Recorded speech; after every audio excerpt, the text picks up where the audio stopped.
હું doctor Jalpan Rupapara, wildlife researcher અને life member Gujarat state lion conservation society. હમણાં જે અમુક સિંહોના મોત થયા છે બેબેસિયાથી, એની માહિતી આવી રહી છે. તો એ બાબતે કહેવા માંગીશ કે અમુક જે રોગો હોય છે પ્રાણીઓના, એ અનપ્રિવેન્ટેબલ હોય છે. એટલે કે કોઈ એવા પગલાં લેવાથી આપણે એને નિવારી નથી શકતા. જેમ માણસોની અંદર પણ અમુક રોગો હોય છે કે જે આપણે નથી નિવારી શકતા, એવી રીતે અમુક અનપ્રિવેન્ટેબલ રોગો હોય છે. તો એ કુદરતી રીતે થતા જ હોય છે. તો હવે પ્રશ્ન એ આવે છે કે આ વસ્તુને કેટલી સિરિયસ ગણવી અને ચિંતાનો વિષય છે કે નહીં. તો એ બાબતે હું એવું કહેવા માંગીશ કે અમુક જે આ રોગો છે એનાથી અમુક ડેથ થતા હોય છે અને એને આપણે સ્વીકારવા પડે. અને આપણી પાસે લાયન પોપ્યુલેશન ઘણી મોટી છે અને અલગ અલગ પોકેટમાં છે.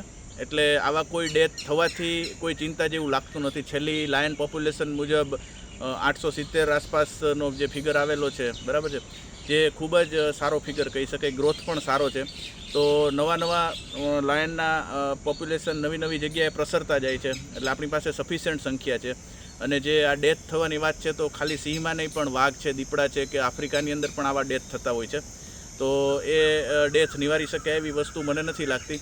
અને બાકી લાયનનું જે આપણું મેનેજમેન્ટ છે એ ખાલી નેશનલ લેવલે નહીં પણ ઇન્ટરનેશનલ લેવલે જાણીતું છે. એટલે ચિંતાનો વિષય એવું મને નથી લાગતું.